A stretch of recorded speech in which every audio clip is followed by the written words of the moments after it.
Okay, so we have a new episode of Legends and Leaders, and today it's great to have Robert here. Robert, you're somebody who's been behind such an incredible brand that I think has brought so much joy to millions and millions of kids around the world, Radio Flyer, which has been something that's been a part of your family for a long time. And you decided that you want to be involved in it, continue the legacy, modernize it, and really continue the importance of this brand throughout the world.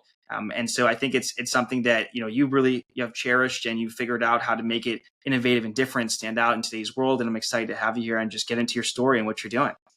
It's great to be here, Ben. Awesome. So just going back to like the beginning and your foundation, what was it like growing up with your family having built an incredible brand like this, watching what it takes to operate something like this in the world? How did that inspire you? What did that make you think you were going to do when you were getting older? Yeah, my earliest memory of understanding that Radio Flyer was our family business was when my dad brought me to work with him when I was 5 years old. And I remember that day like it was yesterday because it was a big deal to go to work with your dad. There was no bring your kid to work day in those days. And I remember walking into the factory in Chicago and walking around the building with my dad and, the smell of paint and grease and hearing the loud sounds of the machinery and the punch presses that were stamping out the wagons.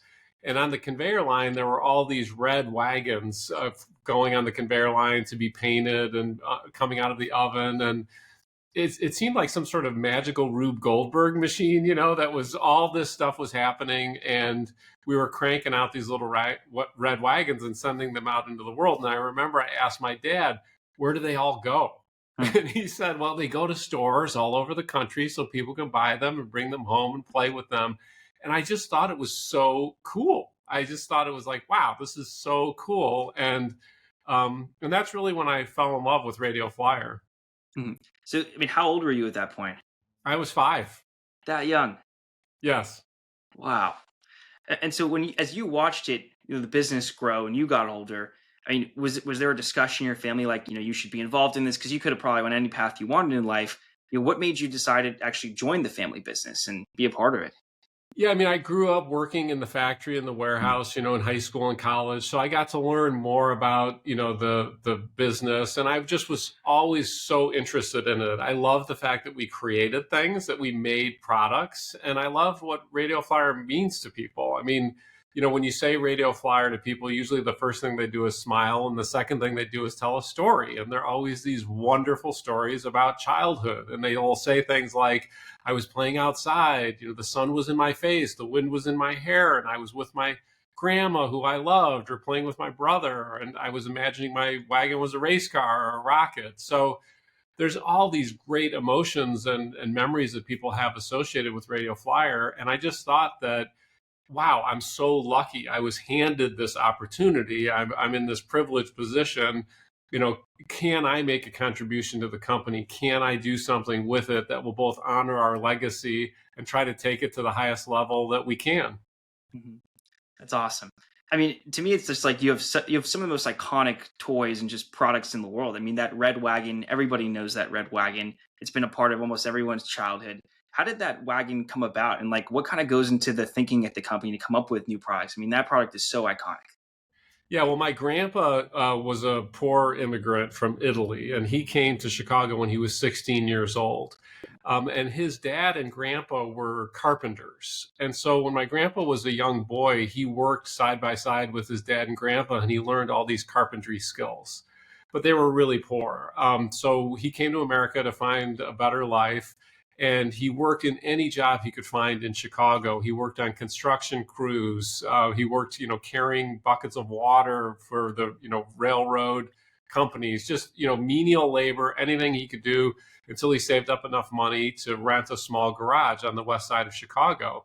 And that's where he got to work putting his carpentry skills into action. And he made a bunch of different stuff. He made furniture and phonographs and wine presses for the Italian community he was living with. And he also made a wooden wagon. And the first wagon he made was a utility thing. It was a tool that he could use around his workshop to haul things. But pretty soon customers that were coming in to buy furniture and other things started to say, hey, can I buy one of those wagons? And they were using it both as a toy, but also for their kids to haul kids around in. And so those wagons were wooden. And those started to sell the most. And so he followed what was succeeding, and he kept innovating and coming up with new forms of wagons. And eventually he started making them out of steel. Mm. And this was really a watershed moment for him because it enabled him to mass produce this product. So he could stamp them out of steel. He painted them red. He put the words Radio Flyer on it. And everyone's always like, why is the name Radio Flyer? Because it doesn't make any sense with the product. And it's just because at the time in the late 1920s, those were the coolest high-tech inventions of the day, the radio and the airplane. So they were buzzwords that he put on his wagon. And I like to say it'd be like if we named it today something like Quantum AI Dronester. It's just the coolest stuff, high-tech stuff going on. So what was the thinking behind red though? Like why paint it red? Was it just the paint he had? Yeah, I mean, everybody asks, why is it red? And is there some, and we don't really know the full story behind that. But basically, he made wagons in many different colors. So we had blue wagons, we had green wagons, we had yellow wagons. But over time, red always sold the best. And so that's the one that he then continued to just expand. And eventually, that became the iconic little red wagon product. Interesting. I mean, I think that the way it was designed, like the material and just the structure was so premium. I mean, these wagons last forever. Yeah, I mean, that's something people say to us all the time. They say, I have the wagon that I had when I was a kid, and now I pull my grandkids in it. And we love that. And we joke like, hey, it's okay to buy a new one. but we love that because the brand has become so strong because of that. And we have this reputation for, great design, great quality. And, that's something that we try to carry forward into all of our products. Yeah, because sometimes today businesses design their products to almost break down. I mean, not intentionally, but they're not design obsolescence. Yeah, like you guys are like designing stuff that can last 100 plus years, Definitely. I mean, and that's actually part of the reason we have gotten a lot of, credit for being a sustainable company, because our products not only last a long time, but you can repair them. And we have replacement parts. So if you have a tricycle that you've had for 20 years and one of the rear wheels needs a new rear wheel, you can call us up and you can get a new wheel for that and repair it and keep it going. And we think that's really important. We don't want to make disposable products that, end up after, several uses end up in a landfill. Mm-hmm. Yeah, I'm on the same page with you there, definitely. Robert, what went into the modernization of the brand? Because, toy companies are changing all the time. We've seen a huge shift in the industry with Toys R Us. I mean, that was such a place you would buy toys in. Online has completely changed the way we see this. And I'm sure from a product standpoint, you've had to look at this very differently too, and what people are expecting from toys today. How have you thought about the modernization of the brand? What have you kind of done that's helped it be, relevant and if not more relevant today than it ever was? Yeah, I mean, when I joined the business 30 years ago, we were really at a crossroads. The business was actually struggling at that point. We'd been in business for 70 years, so we'd had a great run. But like any company, we have our ups and downs, and we were in kind of a down period. We weren't doing a lot of innovation. The people who had been at the company had been there for a long time. We'd gotten a little bit isolated. We weren't talking to our customers as much as we should be. And if you walked into the building 30 years ago and asked somebody, what do you do here? They would say, we make wagons, and that was great, but it was a very functional view of ourselves, that we make this functional product. And I mentioned that I started talking to people and asking them about their Radio Flyer experience, and they tell us all about what, how they imagined what they were playing with as a kid and all that great stuff. And that caused me to realize, we don't just make wagons, we deliver smiles, we bring smiles and create warm memories. And another thing that people told me when I'd asked them to tell me about their Radio Flyer that was really surprising was that they would say, well, yeah, I had a Radio Flyer tricycle. And I was like, oh, wow, tell me about it. And they said, yeah, it was a red tricycle. It had chrome handlebars. It had streamers coming out of the handlebars. It had this big bell. It had 2 steps on the rear. It was a Radio Flyer. But the crazy thing was we had never made a tricycle. But they had that. They remembered the tricycle they remembered having. They remembered it accurately. That was the design they were describing. It just wasn't ours. It was some other brand that had either gone away or they'd forgotten about, the brand. And so we did something pretty smart. We made the tricycle that people remembered having as a kid, and we gave them all those design cues. And it became a bestseller. And we launched that tricycle over 20 years ago. And it was really one of our main first products outside of wagons. And I realized, we can make anything that makes sense with the Radio Flyer brand. Awesome kids products that inspire outdoor active play is the way we started to talk about it. So anything with wheels for kids. So we started to expand into other tricycles, tricycles with push handles that you could use like a stroller. We expanded into scooters. Eventually, we started making electric go-karts for kids. And that's how we really started to grow the company and expand, was by coming out with all of these new products. Mhm.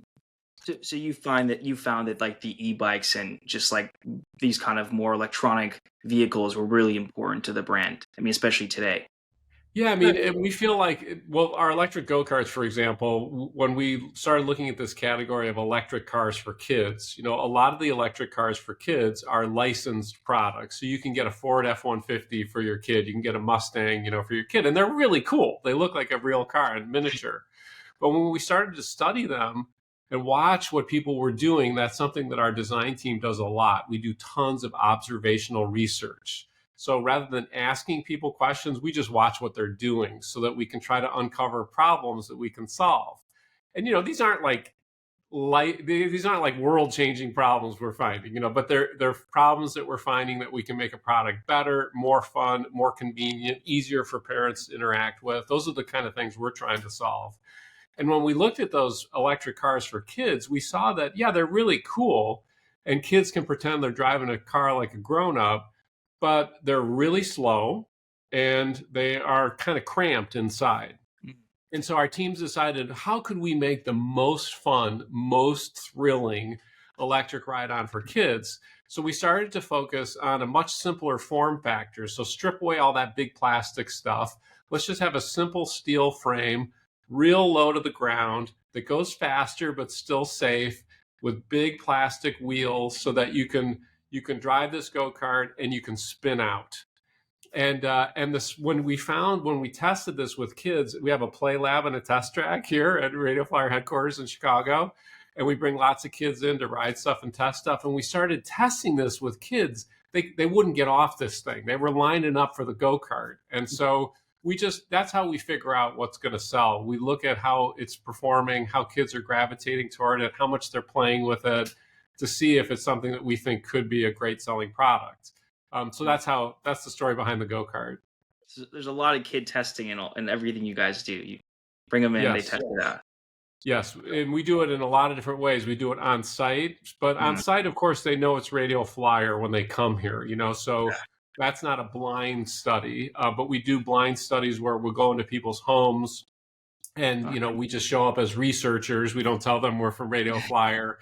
And then we were watching, what the kids are doing, or if we're working on a new wagon that folds up, we'll give the wagon to the mom and say, hey, can you fold this up and try to put it in your car and see how that goes? And we watch where they're struggling, or where it's really easy, or what expression is on their face. Are they grimacing when they're trying to fold this thing up, or are like, wow, that's super easy. So trying to do that kind of research where we're trying to get as close to a real world situation as possible on how people are using the products, so we can really, really learn what they're doing and what they'll love.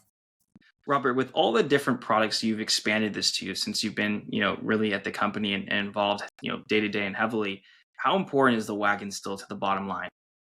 Oh, it's really important. And actually, it's funny. I was just telling this story to somebody. When I first started working here 30 years ago, we've always sold mass market buyers. So our biggest customers you mentioned Toys R Us. That was our biggest customer when I started 30 years ago. Today our biggest customers are Walmart and Target and Amazon. But 30 years ago, I was trying to sell a $100 retail wagon to a key customer. And this buyer said to me, Robert, you are never going to sell a wagon over $59.99. That's where the business is. And I was like, really? I mean, forever? And now we're selling stroller wagons that are $500 and $600 retail products, and they're selling really well because they deliver all of these features that families want today. They're really big. They look almost like a playpen on wheels.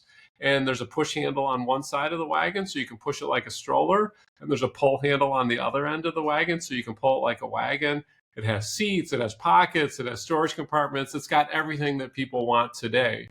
So those are really important sellers for us. But if it was still the The classic steel wagon, that's a small part of our business. That's more of a nostalgic purchase at this point. So if we had not innovated, wagons, we wouldn't be around, basically. So the wagons are still very important for that reason. Very interesting. When you're a family-owned business, being a family-owned business, I think has a lot of positives. Maybe there's some negatives too, but I think there's a lot more positives than negatives. What have you liked most about being a family-owned business? Yeah, for me, I think the positives far outweigh the negatives, and you see with shows like Succession, which I love, that's like the worst possible family business situation. So of course the dynamics in the family will determine how healthy the business is, and that's really important. But assuming healthy, relatively healthy dynamics, one of the things about being a privately held family business is you can really focus on the long term. You don't have to answer to a public stock market. You're not watching the price of the stock every day. And you can really focus on, how are we making a contribution? How are we creating the best possible place to work? And that's something we really take seriously and really are devoted to. I mean, several years ago, we were ranked #1 best place to work in the US on Fortune magazine for companies under 300 employees. And we've been on that list many times. So we can really focus on things that we know over the long term will yield great success and build a great brand. And it's one of the reasons why we became a B Corp. Being a B Corp is really the gold standard of trying to be a company that is doing good while also doing well. So it's a very rigorous assessment on how you are impacting the environment, your communities, how you treat your employees. And we're really proud of those things because as a family business, we don't have to do that stuff. We don't have to enter these, external assessment and kind of get a grade on these. But I think it's really important because I think it helps us be better. It helps us be the best we possibly can be. Do you think that people have bought more Radio Flyer products because of the B Corp and because of kind of what you've conveyed around that? It's really hard to measure that. I think the overall message is, I have said that I think the B Corp for us, the certification is kind of like the cherry on the top of the sundae. So when we tell people we've been around for over 100 years, they're familiar with the brand, we're a family-owned business, and we're a B Corp. I think when they see all that together, they're like, okay, wow, that's some good external validation that what they're saying, what the Radio Flyer folks are saying is actually true. So that's why I kind of refer to it as the cherry on the top of the sundae. Mm-hmm. Yeah, I mean, it's a nice certification to have it that you've hit these certain areas. And I think people then, understand where you are holding overall in that category. So it's good to have, I guess. Yeah. Yeah. So from an innovation standpoint, I mean, you're in a space where it's kind of interesting. You have iconic products that have been there's a design made since the beginning of the company that it's still relevant today, as relevant as ever. Yet you also are trying to innovate. Are there certain innovations in areas that you really want to get into that you haven't been in yet? Are there some products that like you're really excited about building and bringing out? And like, I mean, even if do you want to even share anything like that? Or just what's kind of like the innovation roadmap that you're looking at? Yeah, I mean, our ideas for new products come from tons of different ways. It comes from our team. Maybe somebody on our team who's a designer, once they start having kids, they're like, oh, I think we should do this because they're interacting with products with their kids. Or it comes from that observational research I was talking to you about, or sometimes I'll have a crazy idea and I come in here and say, hey, let's try this. But the product line that's the newest, and it's really one of our biggest bets so far, is our electric bikes, which you mentioned earlier. And in 2021, we entered the category of electric bikes. And the bike category is a category we have looked at for years for adult bikes, but we never could figure out what could be the niche that we fill in this category. And what happened was that the development of electric bikes plus cargo bikes that are built to haul stuff and people, those things came together. And it really, for us, kind of unlocked the idea of, could we create the best bikes for families to haul kids and cargo? Because Radio Flyer's been hauling kids and cargo for over 100 years. And, it's really interesting because some of these trends are much more mature in Europe, like in places like the Netherlands, where people commute on their bikes and they use this. And in the US, it's still emerging. But most people in the US have not ridden an electric bike still. And we Mhm. always find that once we can get a person on an electric bike, and I thought this too before I rode an electric bike, I'm like, isn't that cheating? To have an electric bike. But when you got a kid and some stuff on the back, or two kids on the back of the bike, and you have that motor and that battery, it's amazing. It's Uh-huh. super fun. It's a much more fun alternative than riding a car. And like we find that when people are using our bikes and they're dropping their kids off at school, or maybe they're running a couple errands, it's just more fun. And you're still pedaling, but you get a boost. So if you're going up a hill, it helps flatten the hill. Mm. If you get some headwinds, it helps turn them into tailwinds because you can engage the motor and get a little boost. So we have learned a ton. It's been a steep learning curve in the bike industry. It's been a challenging time in the bike industry post-pandemic, but we are really excited about it and think it has huge potential. Yeah, I feel like you guys have been so smart, Robert, about the categories you enter into. I mean, this just feels so on brand, and it makes Thank sense. you. Thank you. Well, I can give you a report in a few years if it's been a smashing success or not. Yeah, I think it's also really important that you're trying to. It seems like you're trying to almost bring the radio flyer experience that people cherish and was part of their childhood to a bit of an older demographic too. You know, Yeah, you're exactly right. And we get that reaction because like some people who have bought our electric bikes, who might be 60, 70 years old, they'll say, I haven't been on a bike in 30 years. I had a knee replacement. I didn't think I'd be able to ride again. And they get on this electric bike because it gives you that boost. Mhm. And they're like, oh my God, I feel like a kid again. And we're like, oh, that's exactly what we're going for. That's exactly how we want you to feel.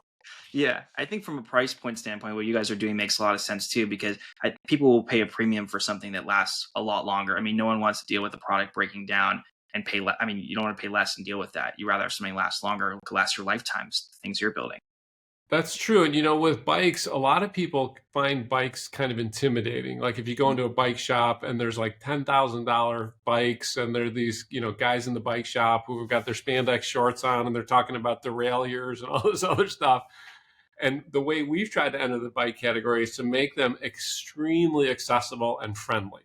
So our bikes are bikes that anybody can ride. It's just a delight, just like a kid. Any kid can ride a bike. Any adult can ride a Radio Flyer bike, and you're going to have a wonderful time with it. And you're not going to break the bank because our electric bikes are actually quite affordable. Mm. Yeah, it's a win-win. Sounds like it. Robert, what does the roadmap right now look like for you? Like the 5 to 10 year plan? What are some of the short-term goals you have, the long-term goals? What does the next 5 to 10 years look like? I have no idea what the 5 to 10 years goals like. We don't really have a roadmap like you're describing. Mhm. Basically, we have what I would call are the building blocks for success, and one is we're going to keep building a great team with a great culture. I mean, we want to always be a place where you're working side by side with amazing people who are super creative, super committed, and it's the team you want to work with, and you can do your best work of your life with. So that's the culture we want to create. And Mhm. then that team has to stay super close to what our consumers and families are doing. So and that's where we're going to get the best ideas. If we keep watching, problems we can solve, and then keep coming out with products. I mean, something like 9 out of 10 new products fail. That's a Mhm. stat that a lot of people quote. And the failure rate in new products is really, really high. So the metaphor that I use for that is planting a lot of seeds. We have Uh-huh. to plant a lot of seeds to see what's going to grow. And we know that most of them are not going to grow. So we have to make sure that we're not, betting the farm on any one seed, and just have a lot of experiments, try a lot of things. And then when things work, really go after them. Yeah, And that's the plan. that's a great approach. Makes sense. Robert, that was all the questions that I had. I appreciate you taking the time and doing this. I think you've built something incredible. I mean, what your family has done has been so important to the toy space and now other spaces. I mean, to the e-bike space and other avenues. And I mean, I just love to see this brand, continue to succeed. I think it's just such an important, iconic American brand. That's kind of the American dream success story. Immigrant comes over, it builds this, and it's still around. And it's amazing that it's doing well and that you've been able to lead it to great success. And I'm just excited to see what's going to come next. Well, Ben, thanks so much. It's been great being with you. And if your listeners want to learn anything more about me, you can find me on LinkedIn. Awesome.